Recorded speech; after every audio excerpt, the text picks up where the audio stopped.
The human brain, the most remarkable and complex organ in the universe. Some say it contains 10 billion neuron cells. This is about as many as there are stars in the Milky Way. But others say it probably has more than 100 billion.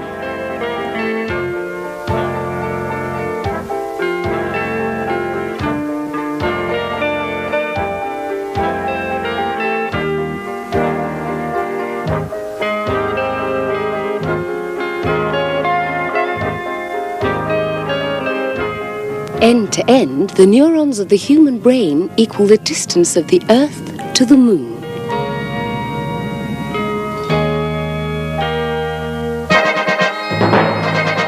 How did the human brain develop? Life began approximately 3 billion years ago. First, there were algae, then bacteria, then invertebrates, then fish, and then reptiles.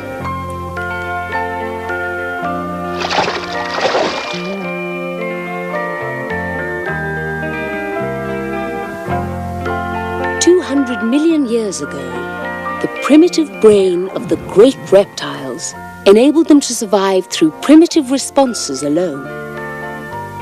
For example, aggressive defense of their territory.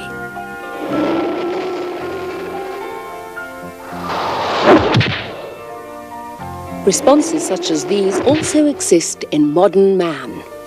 Approximately 100 million years ago, the paleocortex developed, incorporating emotions such as apprehension, fear, and the beginning of memory.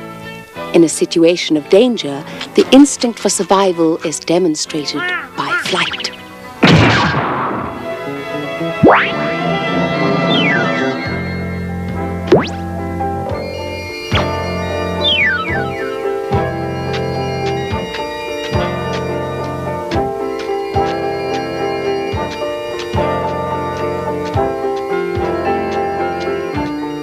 Time has passed.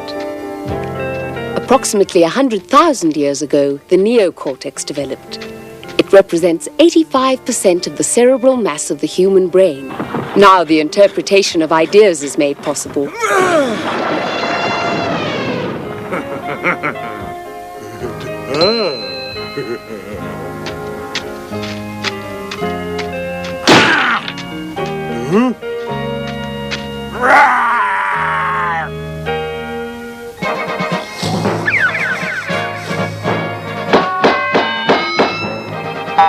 Calculations. Elephant plus club equals food and hide and bones equals art.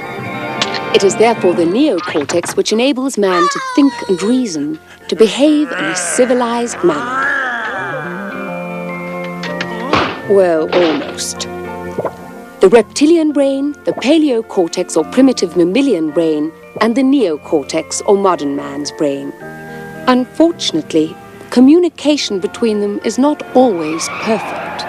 I'm sorry. Why don't you look where you're going, you idiot? You're not going to let him get away with that, are you? Huh?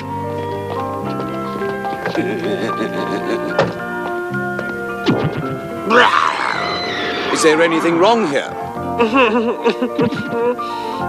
Well then, move on.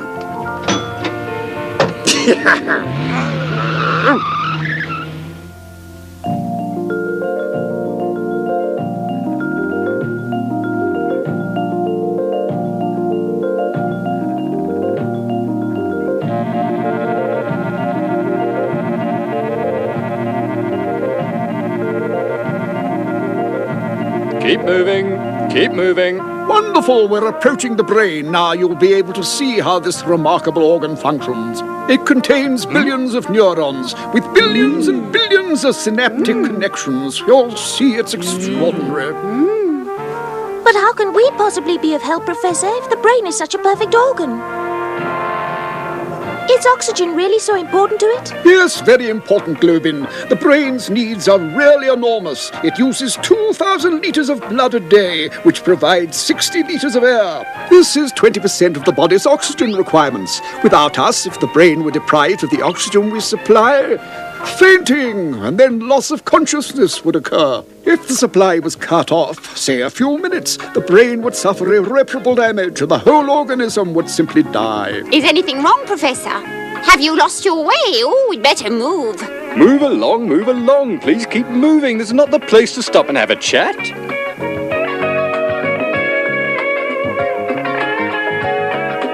Move a little faster there, Gramps. Good heavens, what a day and age. There's no respect for the elderly. In my day, children were seen and not heard.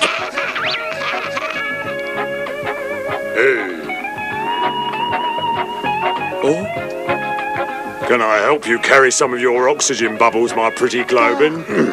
Whoa!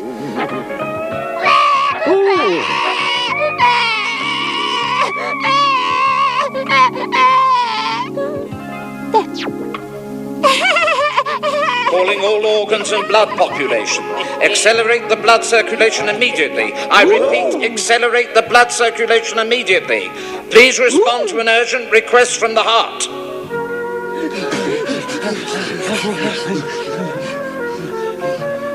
Well, Professor, aren't you coming with us? No, children. You see, we are independent of the rest of the body. What happens elsewhere doesn't concern us. Even if it has to do with the heart? Oh, no, the brain doesn't obey. It commands. It has absolute priority, Globin, even over the heart. Oh, no. Not you lot. Take that passage over there. But why aren't they coming with us? Because oxygen is what the brain needs most. And also sugar. But they have to take special passageways assigned to them.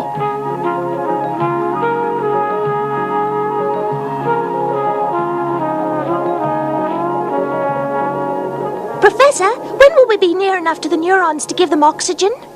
Never, my dear.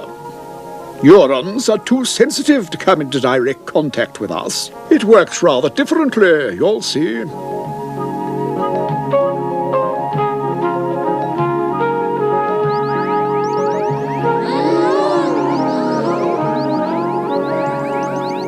There you are.